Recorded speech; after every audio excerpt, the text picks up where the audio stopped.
Hello. चलो student, कैसे हैं आप लोग? सब ठीक है?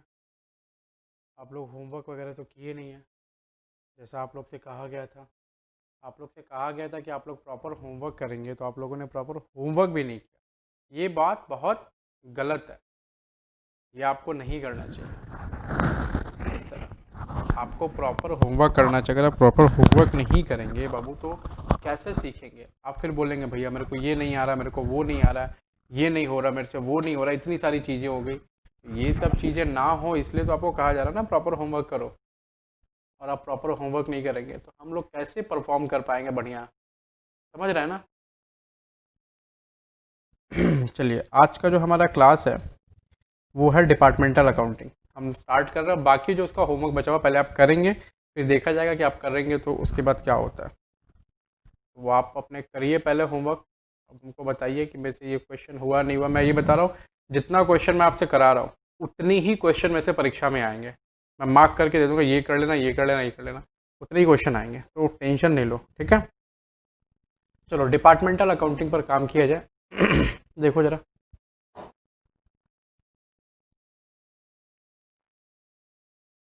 से कोई शर्ट बनाने वाली एक कंपनी है। ये मान लो शर्ट बना रही है, ठीक है? उसमें से 3 डिपार्टमेंट है। Department 1, department 2 and department 3। Department department 1 जो है उसका नाम है क्लोथ डिपार्टमेंट। क्लोथ। डिपार्टमेंट 2 है उसका नाम है टेलरिंग डिपार्टमेंट। और डिपार्टमेंट 3 जो है उसका नाम है रेडीमेड डिपार्टमेंट। ठीक है, ये 3 डिपार्टमेंट हो गया, राइट?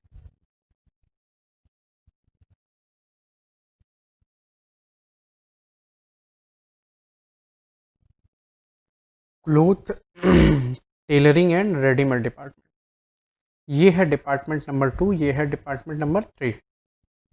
तो जो अभी मैं डिस्कशन करूंगा उसको एकदम बहुत ध्यान से और सलीके से अच्छे से सुनना प्लीज़।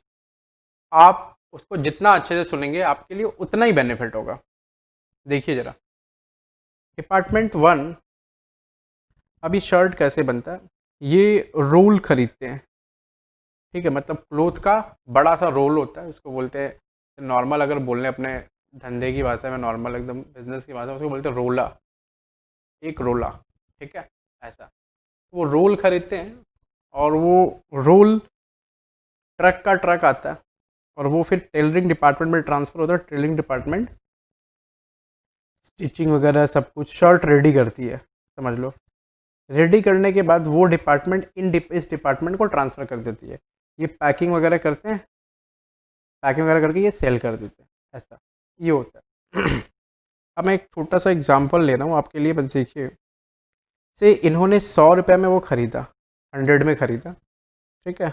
100 रुपये में ख़रीदा, और उसमें इन्होंने अपना खर्चा किया, ये एक्सपेंस इन्होंने खुद का किया। उस पेपर में कुछ होगा 50 रुपया, वो 150 बना। उसको इन्होंने 170 रुपये में यहाँ ट्रांसफ़र कर दिया। ये ट्रांसफ़र हो गया। उन्होंने 170 में यहाँ ट्रांसफ़र कर दिया, ठीक है? फिर उसके बाद इनको 170 में मिला।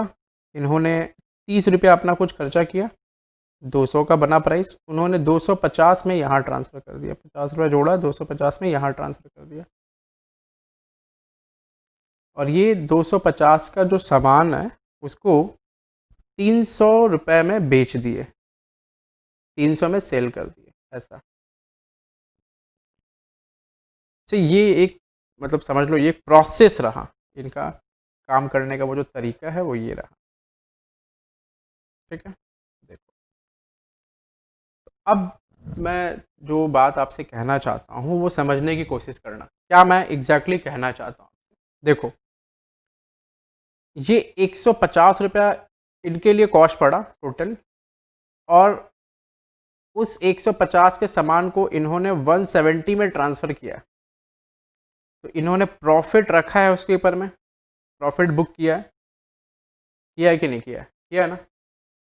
फिर इन्होंने भी 250 में ट्रांसफ़र किया, इनके लिए 200 कॉस्टिंग पड़ा, तो इन्होंने भी प्रॉफिट बुक किया है 50 रुपया, 50 रुपया। आप बस साथ में बने रहना थोड़ी देर तक, आपको बस चीज़ें समझ में एक बार आ जाएंगी। मैं थोड़ा डिस्कशन कर लेता हूँ एक बार इनिशियली कि एग्जैक्टली है क्या, हो क्या रहा है, ठीक है। वो डिस्कशन करना बहुत ज़रूरी है।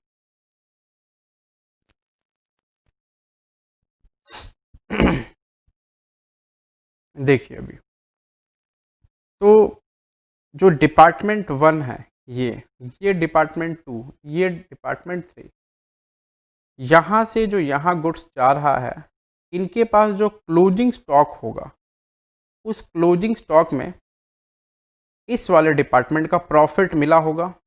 आप ये बात मानते हैं कि नहीं मानते? आप यहीं देख लो ना, से एक यूनिट है 150 रुपये का, वो 170 में यहाँ भेजा है। तो अगर ये यूनिट बिकता नहीं है, बच जाता है, आगे ट्रांसफ़र नहीं हो रहा, यहीं छोड़ दे रहे हैं उसको, तो उस 170 में कितना रुपया प्रॉफिट इनका मिला हुआ? 20 रुपया। ये बात आपको समझ में आ रही है अच्छे से? 20 रुपये इनका प्रॉफिट मिला हुआ। मैं बहुत ध्यान से, धीरे से, आराम से समझा रहा हूँ। उसके बाद बेटा, इनके पास जो क्लोजिंग स्टॉक बचा होगा, इनके पास उस क्लोजिंग स्टॉक में इनका प्रॉफिट मिला होगा, ऑब्वियसली होगा कि नहीं होगा? मिला हुआ ऑब्वियसली होगा। देखो यहाँ लिख रहे हैं ना, 250 में 200 में इन्होंने इनकी कॉस्टिंग पड़ी, 250 में इन्होंने भेजा, तो 50 रुपये का प्रॉफिट होगा, ये भी आपको दिख रहा है। अब आप चीज़ ये इतना समझ में आया कि नहीं आया? हाँ आया। मेरी एक बात समझना कि डिपार्टमेंट 2 जो टेलरिंग डिपार्टमेंट है, उस डिपार्टमेंट के क्लोजिंग स्टॉक में डिपार्टमेंट 1 यानी क्लोथ डिपार्टमेंट का प्रॉफिट मिला हुआ है, और डिपार्टमेंट नंबर 3 जो रेडीमेड डिपार्टमेंट है, उस डिपार्टमेंट में टेलरिंग डिपार्टमेंट ने सामान भेजा, तो उसके क्लोजिंग स्टॉक में इनका प्रॉफिट मिला हुआ है। अब समझो, ए से जा रहा है बी को, ठीक है। मैं डिपार्टमेंट 1 2 3 कर देता हूँ। से डिपार्टमेंट 1, डिपार्टमेंट 2 और डिपार्टमेंट 3, डिपार्टमेंट 1 से आ रहा है डिपार्टमेंट 2 में, डिपार्टमेंट 2 से डिपार्टमेंट 3 में, ठीक है। तो डिपार्टमेंट 1 से जो डिपार्टमेंट 2 में जा रहा है, डिपार्टमेंट 2 के क्लोजिंग स्टॉक में उनका प्रॉफिट मिला हुआ है। किसका? डिपार्टमेंट 1 का। अब डिपार्टमेंट 2 से जो डिपार्टमेंट 3 में जा रहा है, डिपार्टमेंट 3 में डिपार्टमेंट 2 से गुड्स जा रहा है, तो डिपार्टमेंट 2 का प्रॉफिट मिला होगा। अब ये तो एक सीधी रेखा में बात हो गई। अब एक और बात है जो आपको समझनी है, जो मैं ये बातें इतनी आराम से समझा रहा हूँ, क्योंकि इसको एक बार अगर आप नहीं समझेंगे तो चीज़ें आपको समझ में नहीं आएंगी बेटा, ठीक है। अब एक बात समझो, डिपार्टमेंट 2 में जो गुड्स आया वो कहाँ से आया? डिपार्टमेंट 1 से आया।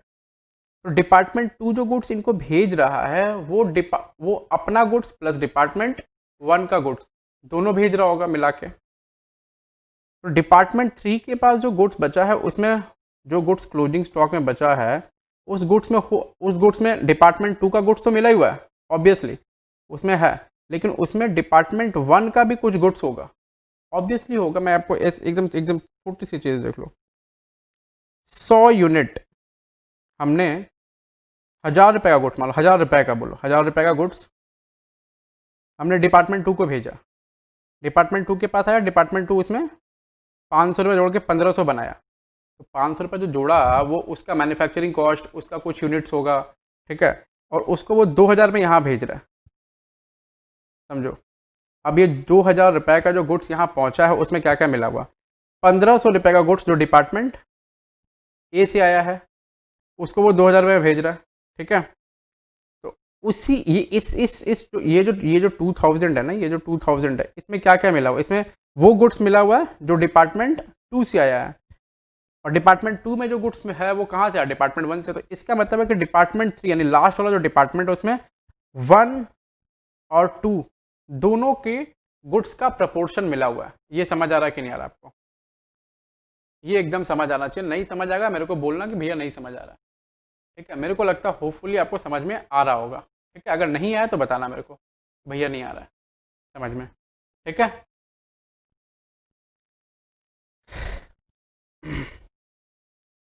देखो, department 1, department two department 3 department 1 से डिपार्टमेंट 2 में ट्रांसफ़र हुआ, तो क्लोजिंग स्टॉक जो होगा डिपार्टमेंट 2 का, उसके अंदर डिपार्टमेंट 1 का प्रॉफिट रहेगा। ठीक है।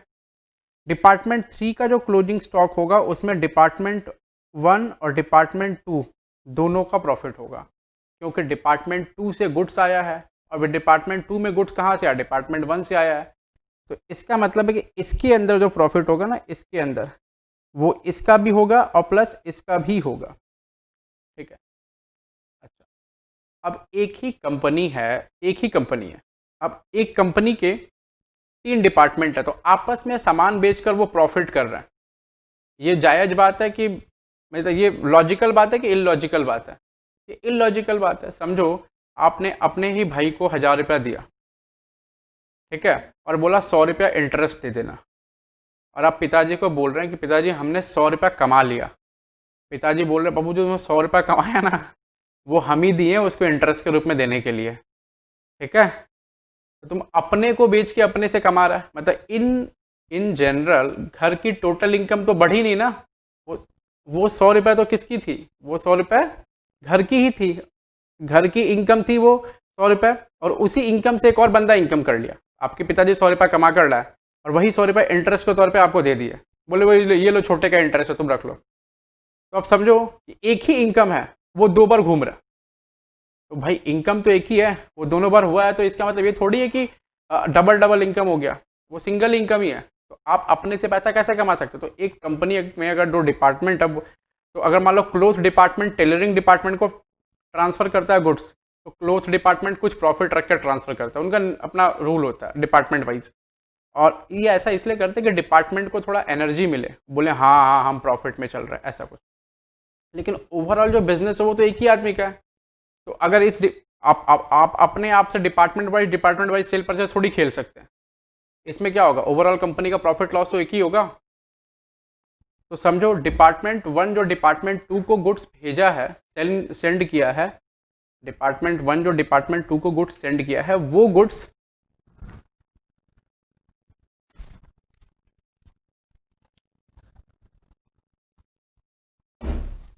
डिपार्टमेंट 1 जो डिपार्टमेंट 2 को गुड्स सेंड किया है प्रॉफिट पे, वो गुड्स डिपार्टमेंट 1 बाई किया है मार्केट से। ठीक है।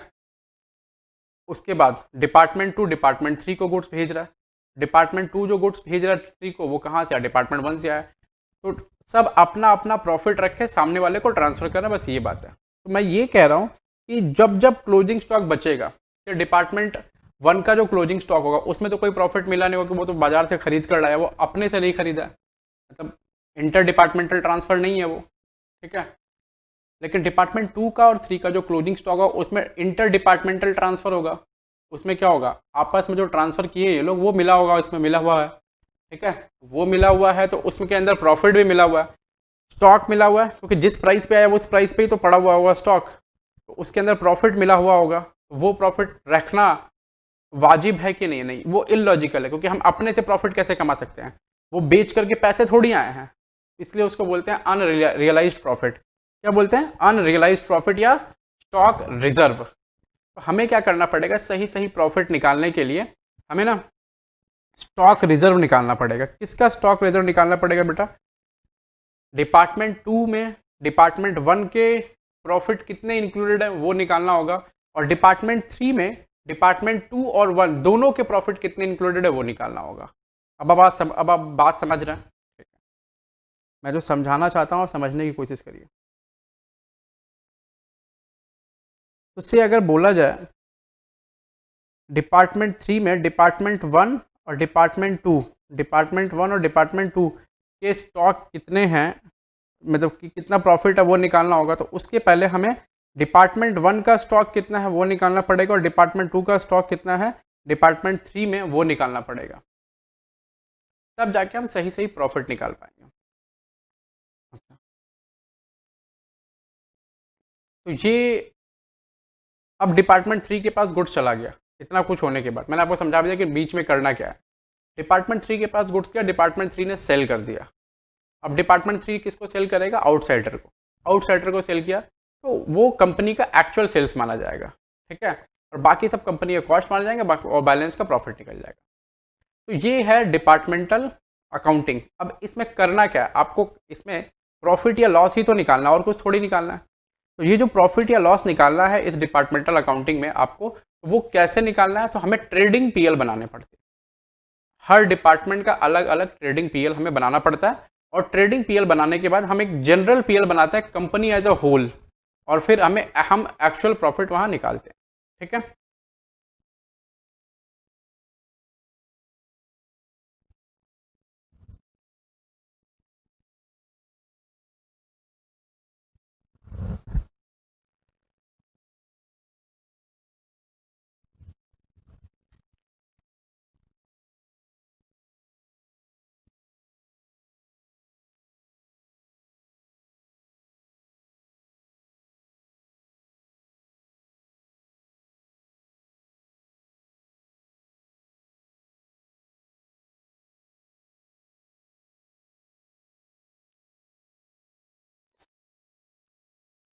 हम लोग पूरा एग्जाम ओरिएंटेड सारी चीज़ें करेंगे, तो ज़्यादा माथापच्ची करने की ज़रूरत नहीं है। ठीक है, आइए point number 1।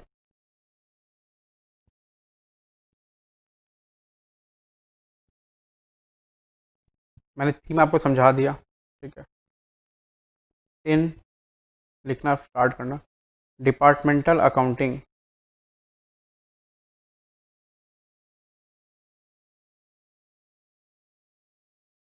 We in departmental accounting we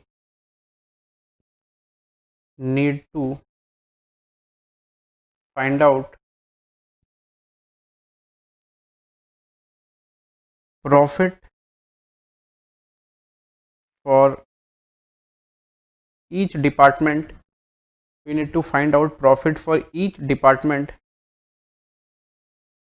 and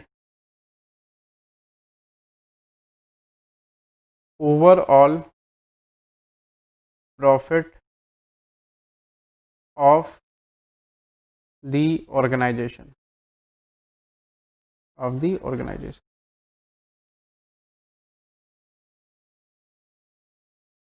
of the organization, overall profit of the organization। ठीक है,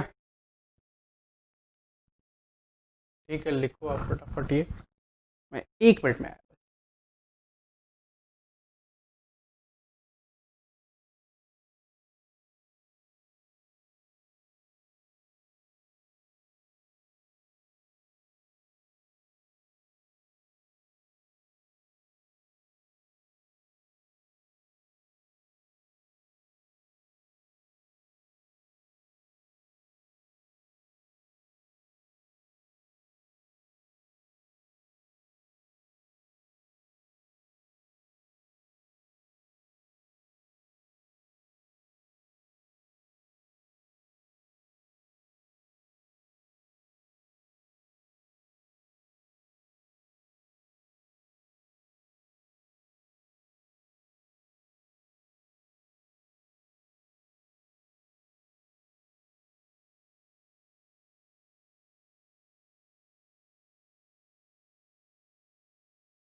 चलो, तो overall profit of the organisation भी निकालना है, और हमें फाइंड आउट करना है डिपार्टमेंटल भी प्रॉफिट। ठीक है, दोनों काम करना है हमें।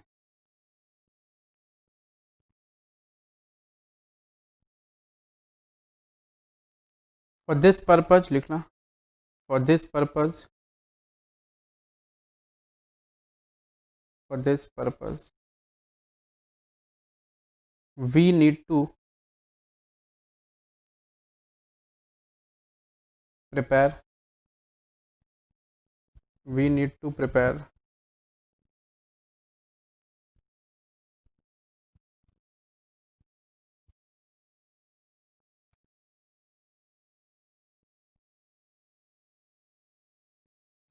trading and PL account for department and general PL for the company as a whole। For the company as a whole. ठीक है, for the company as a whole. तो हमें दो चीज़ बनाना पड़ेगा, एक ट्रेडिंग पीएल बनाना पड़ेगा नॉर्मल, और एक for the company as a whole ही बनाना पड़ेगा हमें। ठीक है,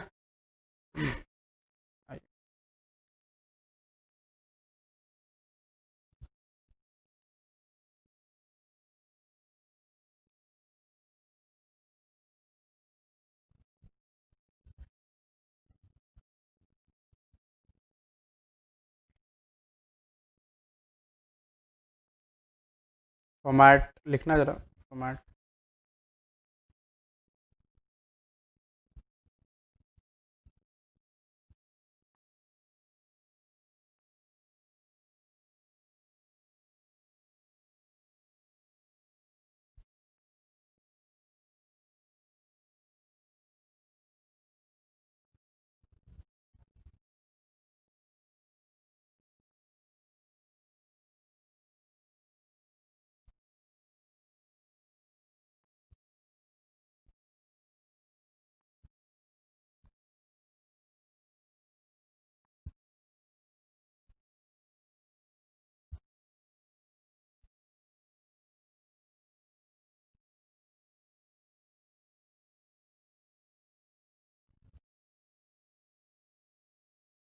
यहाँ हेडिंग देंगे, कंपनी का नेम जो होगा वो डाल देंगे।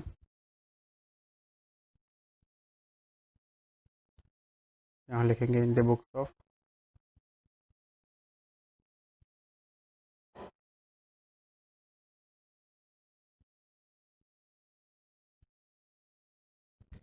इन द बुक्स ऑफ लिखेंगे। उसके बाद लिखेंगे हम लोग departmental trading and profit and loss account. फिर लिखेंगे departmental trading and profit and loss account.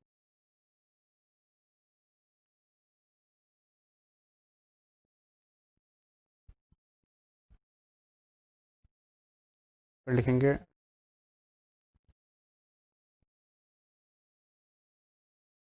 Departmental trading and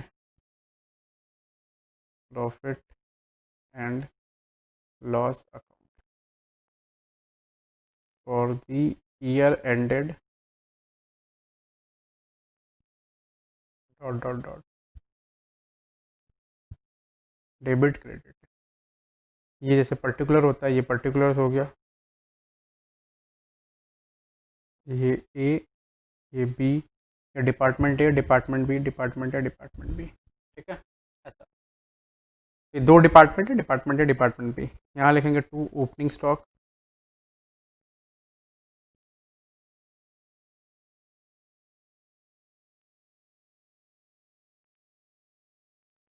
यहाँ लिखेंगे to purchases,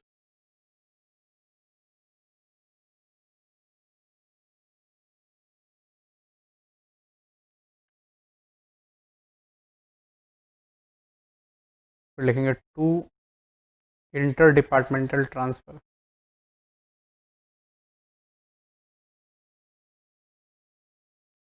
transfer inter departmental transfer. इसको शॉर्ट फॉर्म में हम लोग बोलते हैं आईडीटी, और कुछ। तो अगर जो भेजेगा उसके लिए वो सेल्स माना जाएगा। जैसे ये भेज रहा, तो इसमें लिखेंगे, इसमें नहीं लिखेंगे, इसके लिए सेल्स होगा। और ये रिसीव करेगा डिपार्टमेंट बी, तो उसके लिए वो परचेज हो गया। डिपार्टमेंट ए भेज रहा है तो उसके लिए सेल्स हो गया, और डिपार्टमेंट बी रिसीव कर रहा है तो उसके लिए वो परचेज हो गया। फिर उसके बाद बाई सेल्स, बाई सेल्स। दोनों डिपार्टमेंट भी सेल कर सकते हैं, कोई एक डिपार्टमेंट भी सेल कर सकता है। ठीक है, फिर टू वेजेज, कोई अगर वेजेज रहा। टू मैन्युफैक्चरिंग एक्सपेंसेस,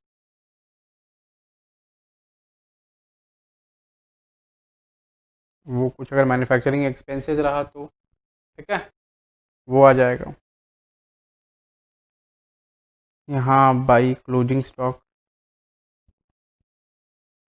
ये डिपार्टमेंटल क्लोजिंग स्टॉक, ठीक है। और फिर निकाल लेंगे इनका ग्रॉस प्रॉफिट।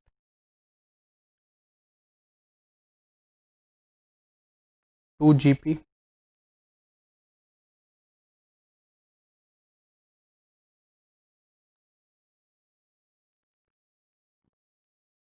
उसके बाद ये जीपी यहाँ ब्रॉड डाउन हो जाएगा by gross profit brought down. फिर जो भी इनकम होंगे यहाँ उसके इनकम्स लिखे जाएंगे, ठीक है। और फिर जो भी एक्सपेंस होगा वो एक्सपेंस यहाँ लिखा जाएगा, जितना भी हो, कुछ भी हो, ठीक है, जो भी हो। फिर आपने नेट प्रॉफिट निकालना है।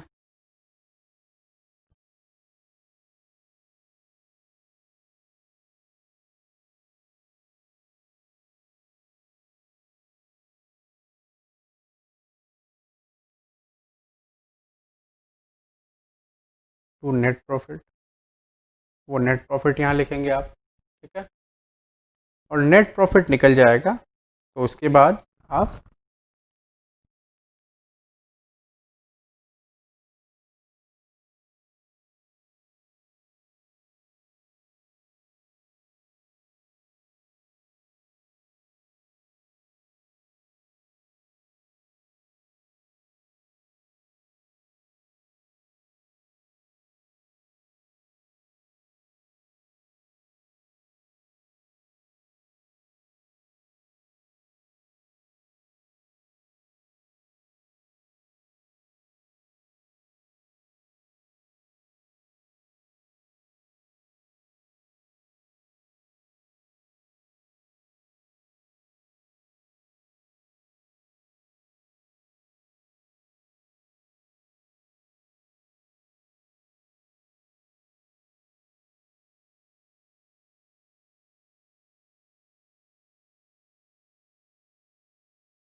कर लिया बच्चों? थोड़ा वो एक्चुअली पेन का निब चेंज कर रहा था मैं।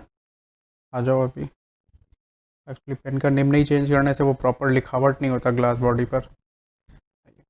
तो पहले क्या बनाना था, एक डिपार्टमेंटल ट्रेडिंग एंड पीएल, तो हमने एक डिपार्टमेंटल ट्रेडिंग एंड पीएल बना लिया। ठीक है, उसके बाद हम क्या करेंगे, उसके बाद ये बना लिया, हाँ बना लिया। उसके बाद अगर जनरल पीएल बनाएंगे, तो जनरल पीएल बनाने के लिए आपकी जो रिक्वायरमेंट है जनरल पीएल बनाने की वो प्रॉपर है और आपको बनाना है।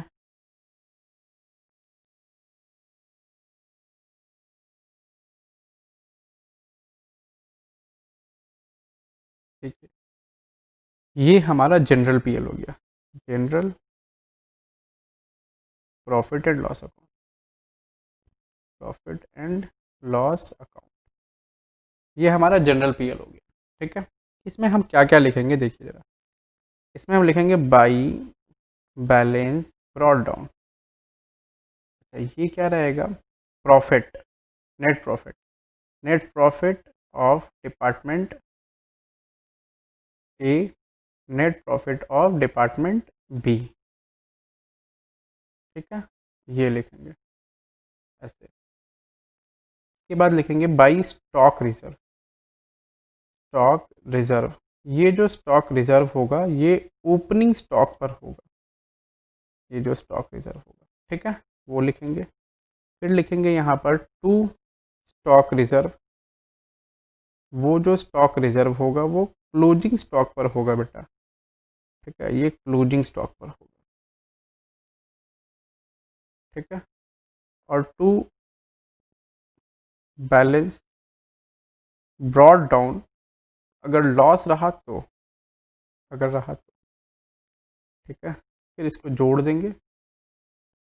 जोड़ने के बाद जो बचेगा वो होगा बाई बैलेंस सी डी या फिर टू बैलेंस सी डी। ठीक है, अगर इधर रहा तो बाई बैलेंस सी डी और एक कोई एक आएगा। ठीक है, यहाँ मैं इफ़ एनी लिख देता हूँ, इफ़ एनी, ये लॉस वाला है। तो आपको बेसिकली बनाना क्या होगा, आपको बनाना होगा एक departmental trading and PL account और दूसरा बनाना होगा आपको जनरल पीएल। समझ रहा? हाँ, ये दो चीज़ें आपको बनानी होंगी। ठीक है, अब देखो note number two, note number two लिखेंगे ज़रा, आइए।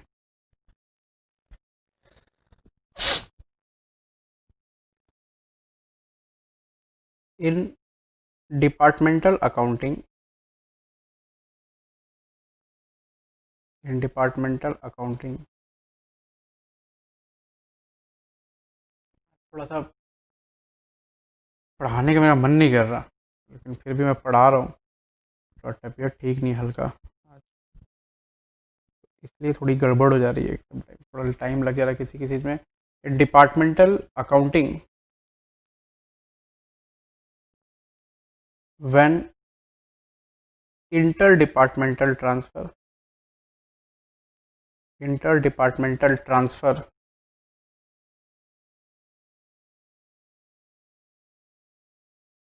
took place, then unrealized profit in the closing stock of receiving department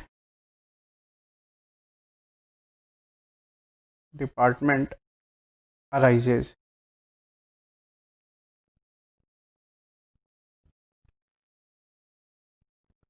We need to eliminate, लिखना जरा,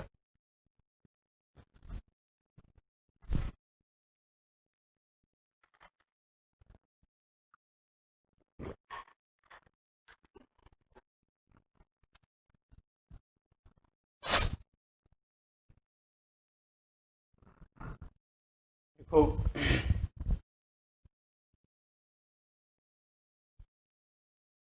we need to eliminate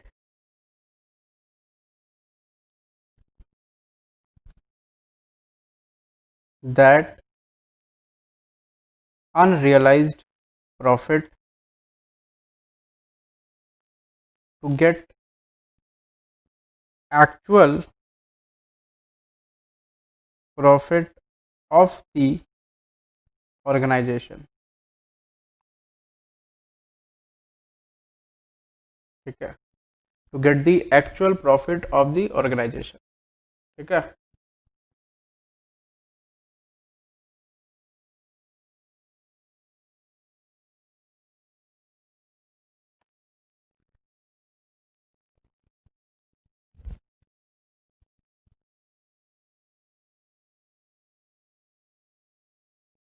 तो अब हमें बेसिकली जब इंटर डिपार्टमेंटल ट्रांसफ़र होता है, जब आईडीटी होती है, इंटर डिपार्टमेंटल ट्रांसफ़र होता है, तो उस टाइम पर जो रिसीविंग डिपार्टमेंट है उसके क्लोजिंग स्टॉक के अंदर प्रॉफिट मिला हुआ रहता है, उस प्रॉफिट को एलिमिनेट करना सीखना। ठीक है, तो हम एक प्रॉब्लम लेंगे एलिमिनेट करने के लिए, उसके बाद उसकी नोटिंग करेंगे।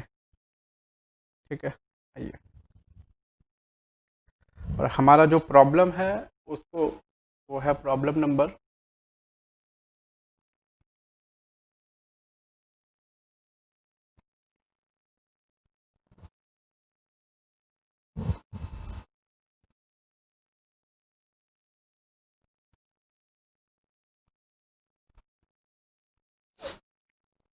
वो है प्रॉब्लम नंबर 13।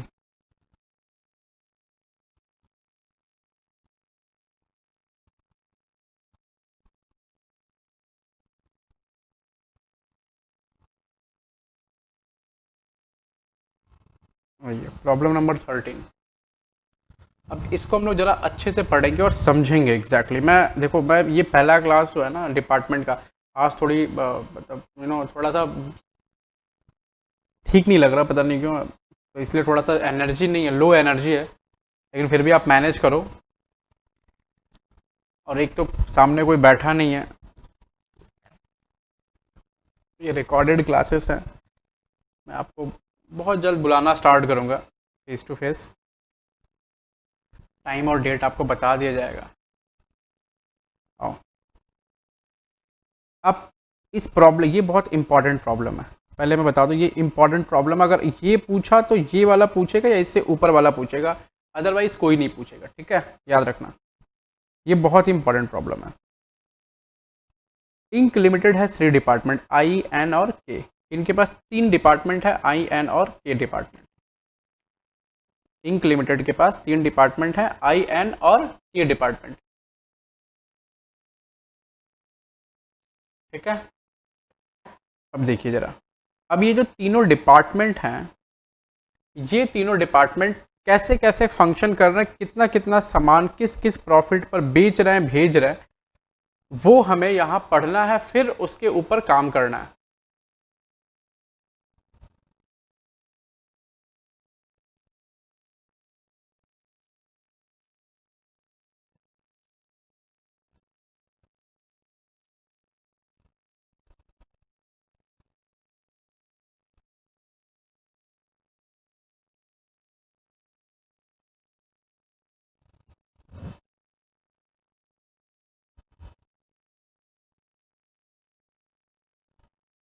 चलो आ जाओ बच्चों, देखो ये क्या कह रहा है, 3 डिपार्टमेंट है, आई एन और के। आई जो डिपार्टमेंट है उसकी ओपनिंग स्टॉक है 13,500 रुपये, 18,000 रुपये जे की है। ये आई जे एंड के हो गया क्या, आई एन एंड के था, अच्छा मैंने जे लिख दिया, ये एन कर लो, ये एन है। Department I, department N and department K, 13,500, 18,000 और 27,000, ये 3 डिपार्टमेंट हैं। इन तीनों डिपार्टमेंट के ओपनिंग स्टॉक हैं दिए हुए। Opening reserve for unrealise profit, मतलब ओपनिंग स्टॉक पे जो अनरियलाइज प्रॉफिट है ना, वो कितने रुपए का, ये पहले ही बता देते हैं आपको, ये बता दे रहा है, आपको निकालने की ज़रूरत नहीं है, वो कितना स्टॉक रिजर्व है ओपनिंग पर वो बता दिया इन्होंने। फिर ये कह रहे हैं कि मटेरियल कंज्यूम्ड है 36,000, 54,000 रुपया, और के ने मटेरियल कोई कंज्यूम नहीं किया, मतलब ये मटेरियल खरीदा गया, ठीक है, ये डिपार्टमेंट खरीदा और इसको प्रोडक्शन कर रहा है इससे। मैन्युफैक्चरिंग खर्चा 22,500, 45,000 रुपया। क्लोजिंग स्टॉक है 18,000, 63,000 और 36,000 रिस्पेक्टिव डिपार्टमेंट का, अपने अपने डिपार्टमेंट का, राइट। उसके बाद बोल रहा है सेल्स सिर्फ एक डिपार्टमेंट का दे रखा है 1,53,000, वो भी डिपार्टमेंट के का सेल्स है, ऐसा दे रखा है, ठीक है,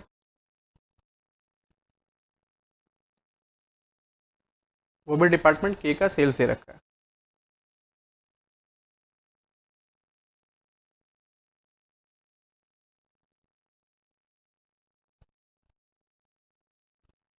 अब देखो यहाँ क्या पता चल रहा है, तीनों डिपार्टमेंट के पास अपने अपने ओपनिंग स्टॉक है, तीनों डिपार्टमेंट के पास अपने अपने ओपनिंग स्टॉक है। तो department I, department N, department K हैं, और दो डिपार्टमेंट के पास सिर्फ स्टॉक रिजर्व है। इसका मतलब ये पता चल रहा है कि डिपार्टमेंट आई एन को भेज रहा है और डिपार्टमेंट एन के को भेज रहा है, ये गुड्स ऐसा पता चल रहा है।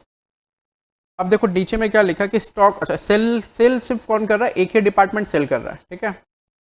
बोला stock of each department are valued at cost to the department concern. ये जो लाइन इन्होंने बोली ना, ये जो लाइन ये क्या बोला इन्होंने, ये बोला कि stock of each department are valued at cost to the department concern.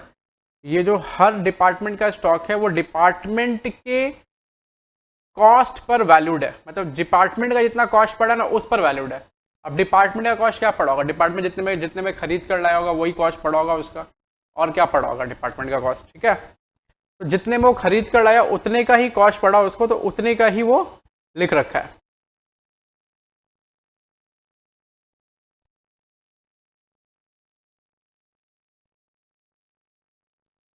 उतने का ही वो लिख रखा है, राइट।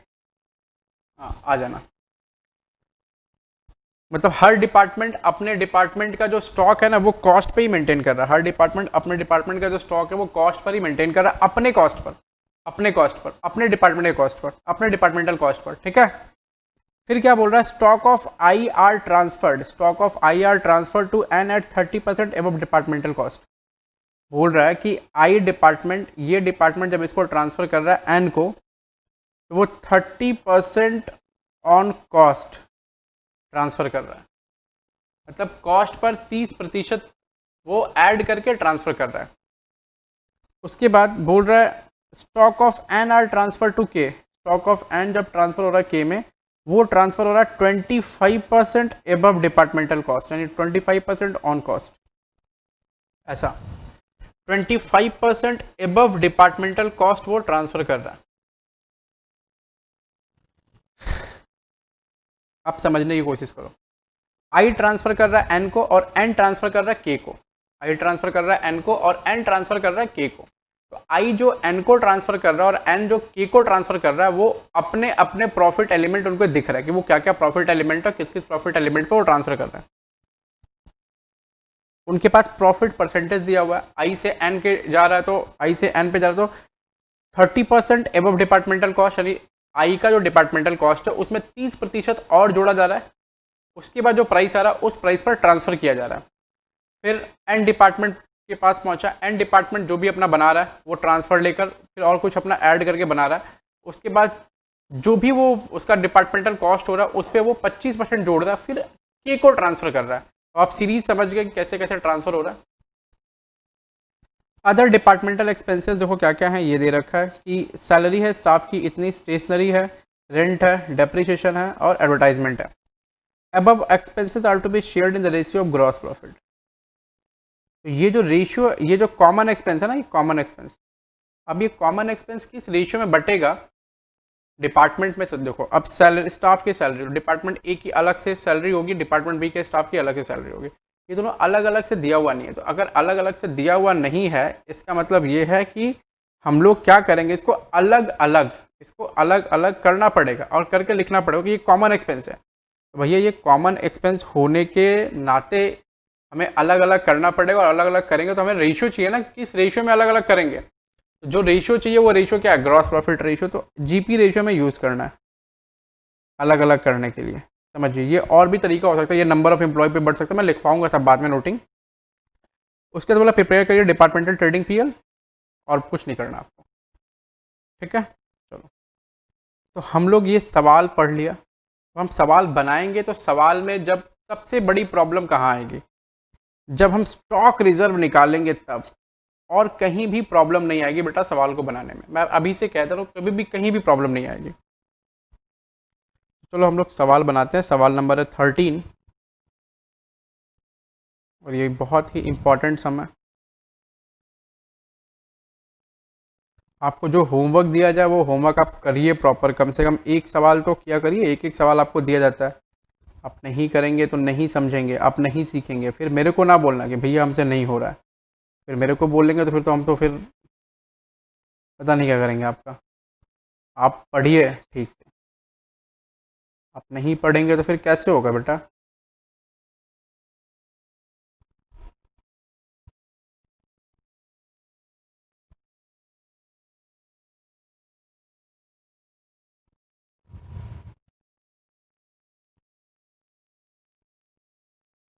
चलो, ये है सवाल नंबर 13। ऊपर में डिपार्टमेंटल ट्रेडिंग पीएल बनाना है। ये ट्रेडिंग पीएल है, मैं पूरा नहीं लिख रहा हूँ, मैं नॉर्मली लिख रहा हूँ बस। ये डिपार्टमेंट ए हो गया। अच्छा, 3 डिपार्टमेंट है हमारे यहाँ। मैंने 2 ही डिपार्टमेंट की जो लकीर है वो खींच रखी है, 3 डिपार्टमेंट करना होगा इसे।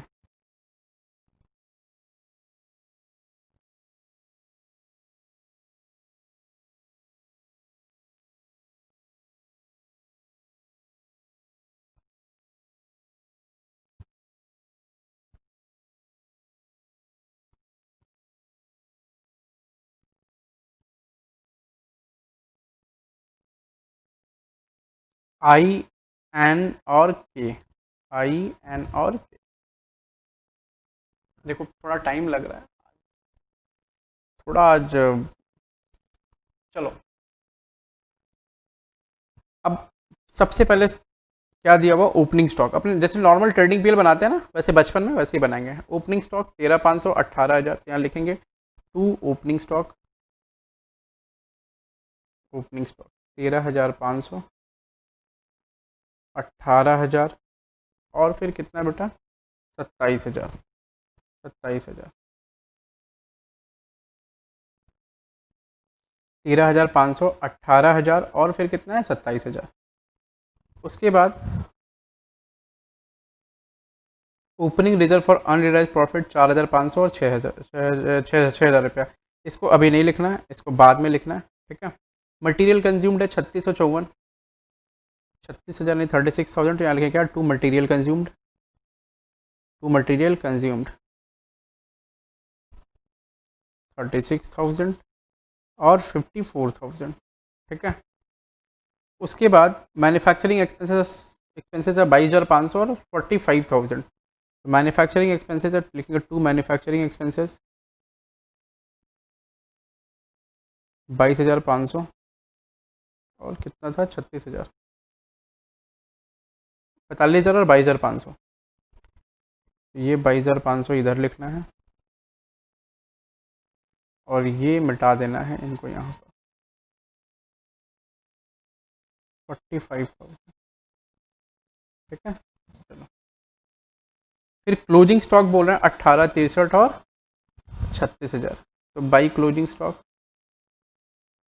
बाई क्लोजिंग स्टॉक 18,000, 63,000 और 36,000, ये 3 इनके।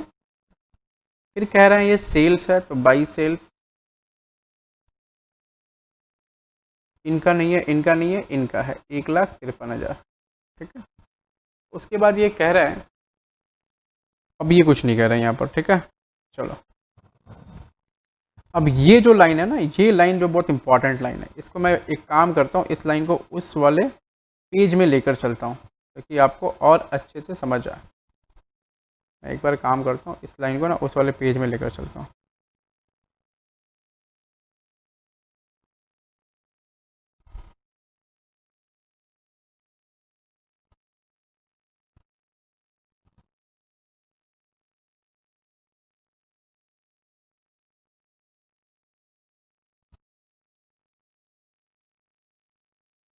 चलो, देखो हमने जो डेटा इन्होंने दे रखा था उस डेटा को फीड कर दिया, पीएल के डेटा को फीड नहीं किया अभी, क्योंकि उसको फीड करने के लिए ग्रॉस प्रॉफिट निकालना बहुत ज़रूरी है। तो ग्रॉस प्रॉफिट जब तक नहीं निकलेगा वो डेटा फीड नहीं होगा, ठीक है। तो before feeding that data we need to find out the gross profit. तो हम ग्रॉस प्रॉफिट फाइंड आउट करने की कोशिश करते हैं। वो जो लाइन है वो लाइन क्या कह रही है कि stock of each department are valued at cost. तो हर डिपार्टमेंट का स्टॉक जो है कॉस्ट पे वैल्यू कर रहा है, पहली बात। और आई ट्रांसफर कर रहा है, आई जो ट्रांसफर कर रहा है वो किस पे कर रहा है, कॉस्ट प्लस 30% पर ये। और एन ट्रांसफर कर रहा है वो किस पे कर रहा है, कॉस्ट प्लस 25% पे। तो जो गुड्स ये ट्रांसफर कर रहा है उनका पहले कॉस्ट निकालना पड़ेगा और फिर उसी गुड्स पर प्रॉफिट जोड़ना पड़ेगा और फिर ट्रांसफर दिखाना पड़ेगा। तो हमने जो फॉर्मेट किया, मैं आराम से समझो आप ये, ठीक है, मैं एकदम आराम से इसलिए पढ़ा रहा हूँ इसको। हमने जो फॉर्मेट किया था उस फॉर्मेट में जो ये आईडीटी लिखी हुई है ना, ये आईडीटी, एक भेजा दूसरा रिसीव करा, वो वैल्यू कहाँ से निकलेगा वो सवाल में नहीं दे रखा है। हमें वो वैल्यू पहले फाइंड आउट करनी होगी, राइट। उसके बाद हमें कुछ करना होगा, पहले हमें वो वैल्यू फाइंड आउट करनी होगी फिर हमें कुछ करना होगा। आइए तो हम उस वैल्यू को फाइंड आउट करने पर काम करते हैं। यहाँ लिखता हूँ,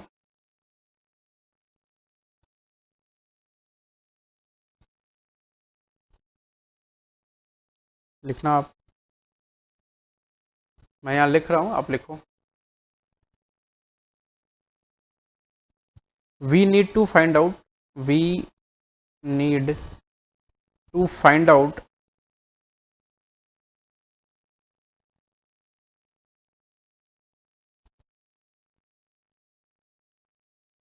we need to find out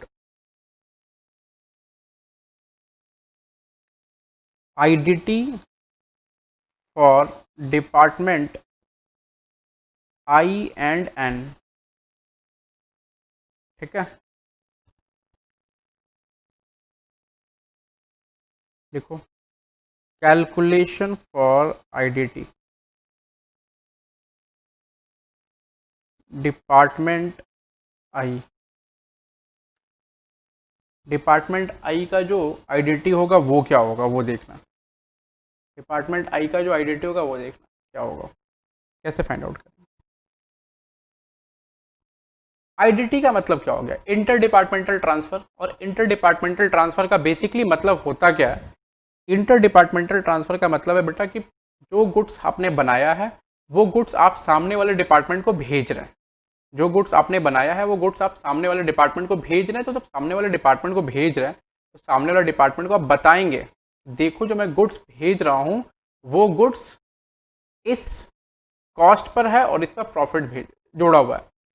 तो ये बता रहे हैं, सवाल बता रहे हैं हमें कि आई जो है एन को जो ट्रांसफर कर रहा है वो कॉस्ट प्लस 30% पे है और जो एन के को ट्रांसफर कर रहा है वो कॉस्ट प्लस 25% पे है। हमें तो वो कॉस्ट पता करना पड़ेगा जो कॉस्ट जिस पर वो ट्रांसफर हो रहा है, जिस पर वो प्रॉफिट ऐड किया जाना है। तो अब वो कॉस्ट हम पता करें, वो कॉस्ट कैसे पता चलेगा, वो कॉस्ट पता चलेगा, पहले देखो कॉस्ट मतलब क्या, जो गुड्स मैन्युफैक्चर किए आप वही तो ट्रांसफर करेंगे। मैन्युफैक्चर किए वो सारा मैन्युफैक्चरिंग कॉस्ट जोड़ना पड़ेगा, सारा मैन्युफैक्चरिंग कॉस्ट ले लिया और वो मैन्युफैक्चरिंग कॉस्ट पे प्रॉफिट जोड़ के ट्रांसफर कर दिया। तो कैसे निकलेगा ये मैन्युफैक्चरिंग कॉस्ट कैसे निकलेगा, आ जाना। इंटर डिपार्टमेंटल ट्रांसफर निकालना में डिपार्टमेंट आई का और डिपार्टमेंट के का, एन का, डिपार्टमेंट आई डिपार्टमेंट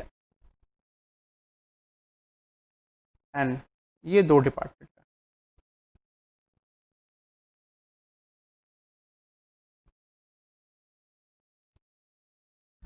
आ जाओ, ओपनिंग स्टॉक कितना है, ओपनिंग स्टॉक,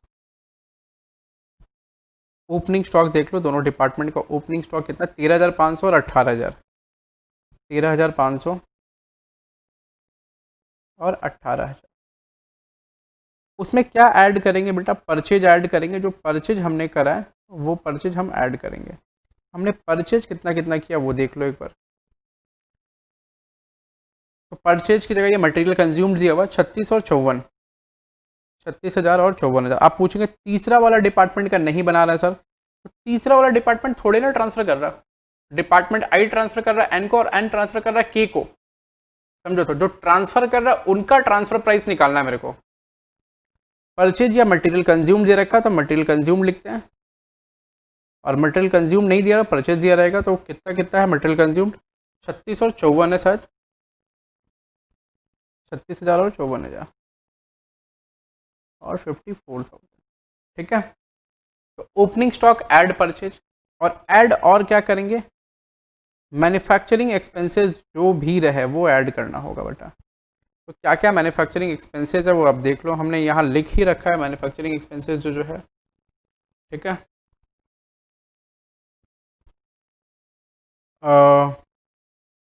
मैं एक काम करता हूँ, मैं सिर्फ पहले ना डिपार्टमेंट आई का बनाता हूँ, उसके बाद एन का बनाऊंगा। ठीक है, मैन्युफैक्चरिंग एक्सपेंस है, देखो ये लिख रखे हैं हमने, मैन्युफैक्चरिंग से 22,500 और 45,000 रुपया। मैन्युफैक्चरिंग एक्सपेंस हो गया 22,500 और 45,000, 22,500 और 45,000। आप एक बार ना रुक जाना, बनाना नहीं, अभी एक बार रुक जाना। ठीक है, मैं ये बना लूँगा डिपार्टमेंट आई का, तब आप उसको सॉल्व करना स्टार्ट करना। Opening stock plus purchase plus manufacturing expenses 22,500, ये टोटल इनका कॉस्ट हो गया, total cost of goods available, ये अवेलेबल गुड्स। अभी जोड़ लो, इनको जोड़ने के लिए हमें एक बार 13,500 प्लस 36,000 प्लस 22,500, 72,000। तो 72,000 का गुड्स हमारे पास अवेलेबल है। उसमें से हमने बचा कितना लिया है, लेस क्लोजिंग स्टॉक। हमने कितने का गुड्स बचा लिया है, तो आप देखो क्लोजिंग स्टॉक कितने का है, 18,000 का। तो क्लोजिंग स्टॉक अगर 18,000 का है, इसका मतलब कितने का गुड्स चला गया है, cost of the goods transferred, कितने कॉस्ट का गुड्स ट्रांसफ़र हो चुका है, cost of the goods transferred. ठीक है, cost of the goods transferred जो वो कितने का है, तो 72,000 माइनस 18,000, माइनस 18,000। ठीक है, इक्वल टू 54,000, 54,000 का गुड्स वो ट्रांसफ़र हो चुका है। ठीक है, ऐसा। अब ये तो कॉस्ट हो गया ना, इसमें क्या जोड़ेंगे, प्रॉफिट, एड प्रॉफिट। प्रॉफिट कितना, 30% ऑफ 54,000, 54,000, और वो 30% ऑफ 54,000 कितना होगा, इंटू 30%, 16,200 रुपये, 16,200। अब इसमें आप ऐड करेंगे 16,200 प्लस 54,000, 70,200। तो 70,200 का हमारा क्या हो गया, इंटर डिपार्टमेंटल ट्रांसफ़र। ये निकला हमारा आईडीटी, ये आईडीटी 70,200। तो हमने इतने का गुड्स ट्रांसफ़र किया है, इतने का गुड्स हमने ट्रांसफ़र किया है। ठीक है, अब आप बात समझ रहे हैं कि कितने का गुड्स हमने ट्रांसफ़र किया, तो हमने इतने का गुड्स ट्रांसफ़र किया। और इसको एक बार थोड़ा सा, हमने कितने का गुड्स ट्रांसफ़र किया, तो हमने इतने का गुड्स ट्रांसफ़र किया।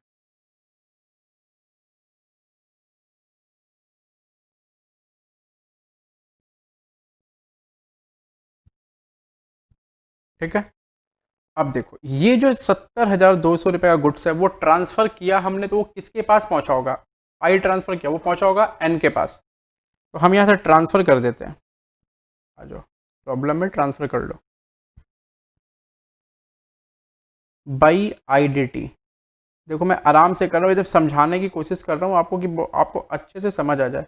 इसके लिए सेल होगा, तो इसके लिए परचेज होगा, टू आई डी टी। एक के लिए वो सेल है, तो एक के लिए वो परचेज है।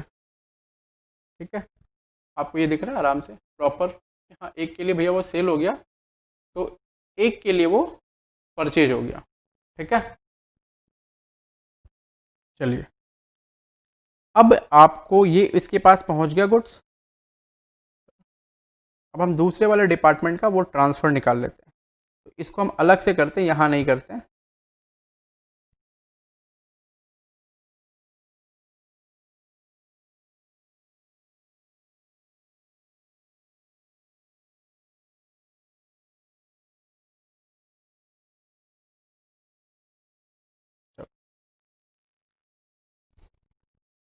तो ये इनका ओपनिंग स्टॉक हो गया,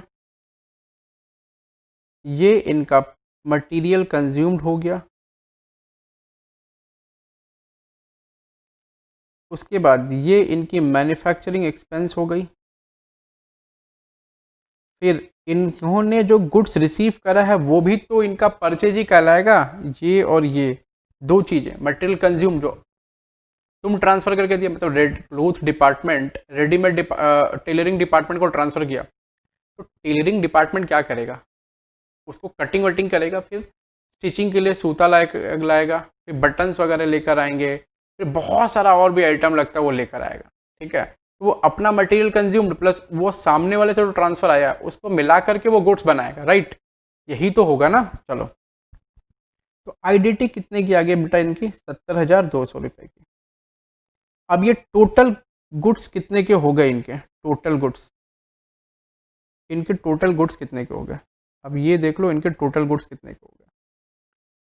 तो आप इसमें हम लोग कैलकुलेट कर लेते हैं, 70,200 प्लस 45,000 प्लस 54,000 प्लस 18,000,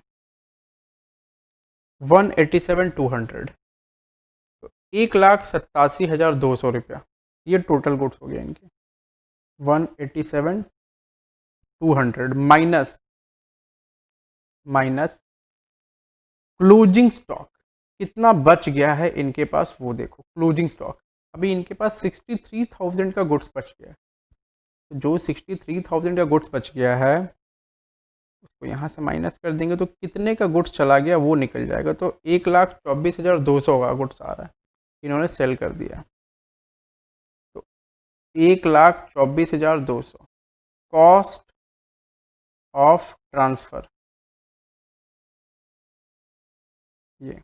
अब इसमें ऐड करेंगे प्रॉफिट, कितने का प्रॉफिट ऐड करेंगे, 25%। तो 1,24,200 इंटू 25%,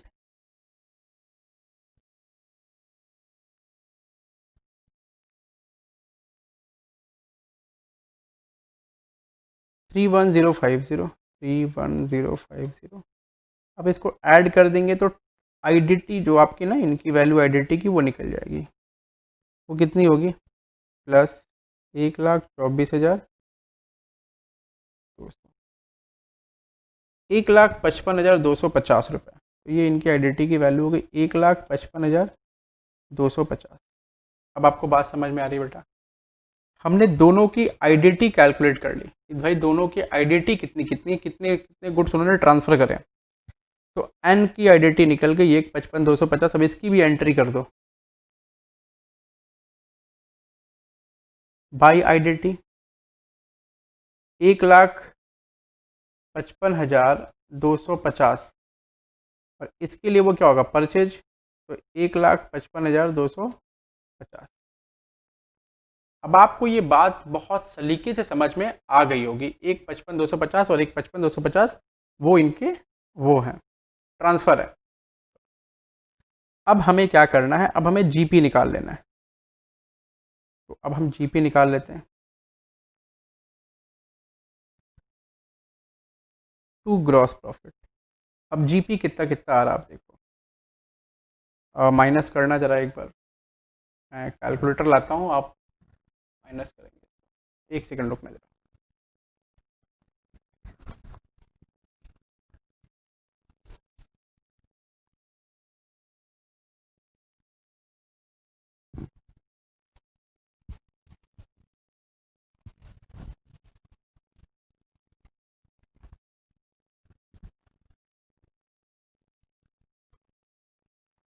माइनस करेंगे अब हम, आइए फटाफट, 70,200 प्लस 18,000 माइनस 13,500 माइनस 36,000 माइनस 22,500, 16,200 रुपये का प्रॉफिट हो गया। 16,200 का प्रॉफिट है, 16,200। ये प्रॉफिट आपको पहले से पता भी थी, 63,000 माइनस 18,000 माइनस 54,000 माइनस 45,000 माइनस 70,200, 31050। हाँ, ये पहले से पता थी प्रॉफिट, क्योंकि कितने प्रॉफिट पे उसने सामान आपको ट्रांसफ़र किया है वो आप कैलकुलेट पहले ही कर चुके हैं। 6750, 6750, ये आपकी तीसरी प्रॉफिट हो गई। अब आपको क्या करना है, अब आपको पीएल बनाना है, ठीक है। चलो, तो आप ये प्रॉफिट यहाँ ब्रॉड डाउन कर लो 16,200। मैं ज़्यादा नहीं लिख रहा हूँ, आप लिख लेना क्या लिखना है आपको। 675। मैं सवाल थोड़ा धीरे कर रहा हूँ क्योंकि आपको समझाना है ये सवाल, ठीक है। इसके बाद के सवाल जो रहेंगे ना वो मैं धीरे नहीं करूँगा, वो मैं स्पीड में ही करूँगा। ये पहला सवाल है, आपको समझाना है, इसलिए मैं इसको धीरे धीरे कर रहा हूँ।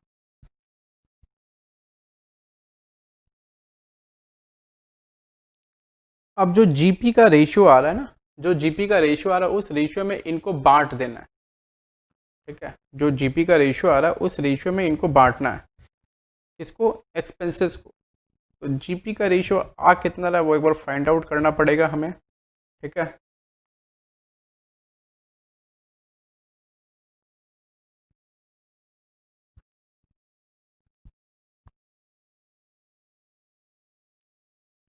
आप एक काम करो, जीपी का रेशियो फाइंड आउट करने के लिए, अगर नहीं रेशियो फाइंड आउट हो तो कोई दिक्कत नहीं है। मैं यहीं लिख देता हूँ एक बार, जीपी रेशियो होगा नहीं, जीपी के बीच का रेशियो है। रेशियोज फॉर जीपी या रेशियोज ऑफ जीपी 161620 कर लो इस टू 3105 कर लो, एक एक जीरो काट दो, इस टू 675।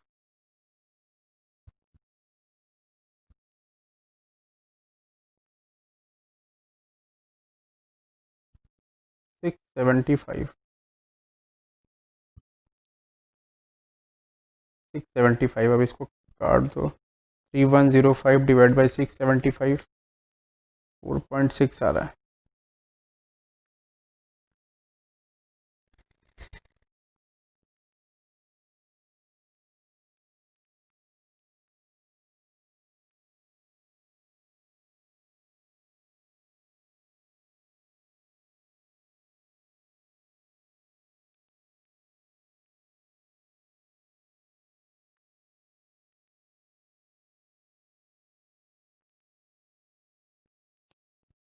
इसका रेशियो आएगा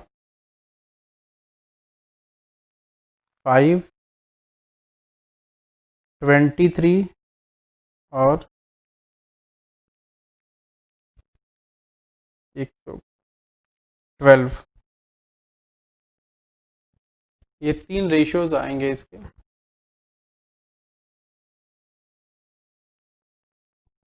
ठीक है। अच्छा, अगर ये रेशियो फाइंड आउट नहीं भी होते हैं तो आप इन्हीं को रेशियो यूज़ के तौर पर यूज़ कर लेंगे। मैं इसको नीचे ट्रांसफ़र कर देता हूँ, हमने जो कैलकुलेट करा है।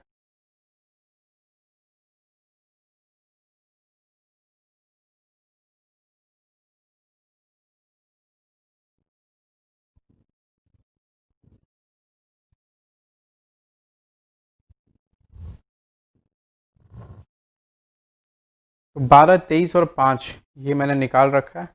अब इसमें फटाफट इसको डिस्ट्रीब्यूट करना, ये बहुत अजीब सा काम है। 6,000 को डिस्ट्रीब्यूट करना है, मैं यहीं डिस्ट्रीब्यूट करके लिख लेता हूँ।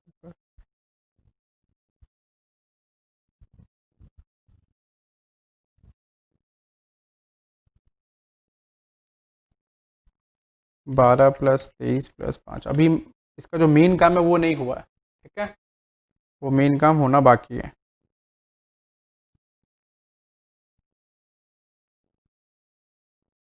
12 प्लस 23 प्लस 5, 40। तो 6,000 डिवाइड बाई 40 इंटू 12, 1,800 रुपये। सैलरी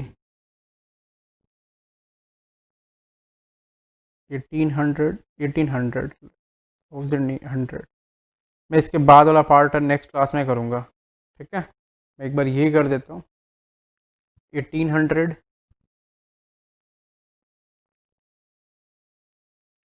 3,450,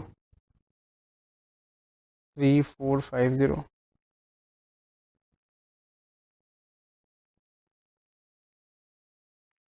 750 750 ठीक है।